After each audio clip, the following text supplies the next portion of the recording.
സ്ഥാനാർത്ഥിയുടെ പോസ്റ്ററിൽ ചാരി നിന്നതിന് 14 വയസ്സുകാരന് BJP പ്രാദേശിക നേതാവിൻ്റെ ക്രൂരമർദ്ദനം.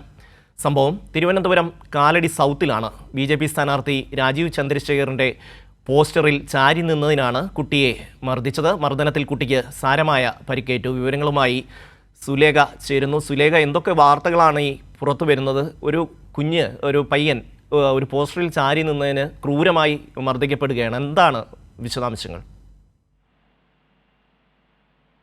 ഷമി, ഇന്നലെയാണ് ഇത്തരത്തിലുള്ളൊരു സംഭവം കാലടി സൗത്തിൽ ഉണ്ടാകുന്നത്. തിരുവനന്തപുരത്ത് കാലടി സൗത്ത്, കുന്തിവിള കാലടി സൗത്തിന് സമീപമാണ് ഇത്തരത്തിലുള്ളൊരു ഉണ്ടാകുന്നത്.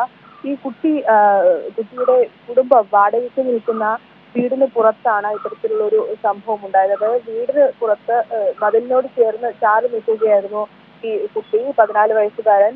ഈ ഒരു സമയത്താണ് അതുവഴി വന്ന BJP പ്രാദേശിക നേതാവ് ഈ പോസ്റ്ററിൽ ചാരി നിന്നു എന്ന് ആരോപിച്ച് ഈ കുട്ടിയെ മർദ്ദിക്കുന്ന ഒരു സാഹചര്യം ഉണ്ടായത്. വലിയ രീതിയിലുള്ളൊരു ആക്രമണം അവിടെ നടന്നു എന്നാണ് പ്രദേശവാസികളിൽ നിന്ന് നമുക്ക് മനസ്സിലാക്കാൻ കഴിയുന്നത്. കുട്ടിക്ക് ഈ മർദ്ദനത്തിൽ സാരമായ പരിക്കുകൾ ഏറ്റിട്ടുണ്ട്. കുട്ടിയുടെ കഴുത്തിലും തലയിലും മറ്റും സാരമായ പരിക്കുകൾ ഏറ്റിട്ടുണ്ട് എന്നാണ് മനസ്സിലാക്കുന്നത്. നിലവിൽ ഈ കുട്ടിയെയും അതിനൊപ്പം തന്നെ ഈ പ്രാദേശിക നേതാവിനെയും അടക്കം കോട്ട് പോലീസ് സ്റ്റേഷനിലേക്ക് പോലീസ് വിളിപ്പിച്ചിട്ടുണ്ട്. ഇവിടെ കേസ് രജിസ്റ്റർ ചെയ്തിട്ടുണ്ട് എന്നാണ് ഇതിനെ തുടർന്നാണ് ഈ കുട്ടിയെയും അതിനൊപ്പം തന്നെ ഈ പ്രാദേശിക നേതാവിനെയും ഈ ഫോർട്ട് പോലീസ് സ്റ്റേഷനിലേക്ക് വിളിപ്പിച്ചിട്ടുള്ളത്. ഈ സംഭവം എന്ന് പറഞ്ഞത് വളരെ ഞെട്ടലുളവാക്കുന്ന ഒരു കാര്യമാണ്. കാരണം ഒരു പോസ്റ്ററിലേക്ക് ചാരി നിന്നു എന്ന് ആരോപിച്ചാണ് ഇത്തരത്തിൽ 14 വയസ്സ് മാത്രം പ്രായമുള്ള ഒരു കുട്ടിക്ക് ഇത്തരത്തിലൊരു മർദ്ദനം ഏൽക്കേണ്ടി വരുന്നത്.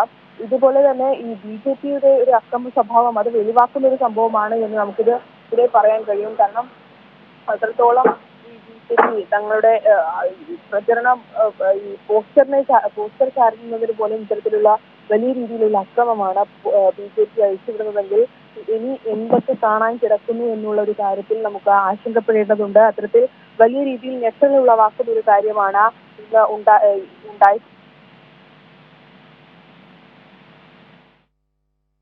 സുലേഖയാണ് വിവരങ്ങൾ നൽകിയത്.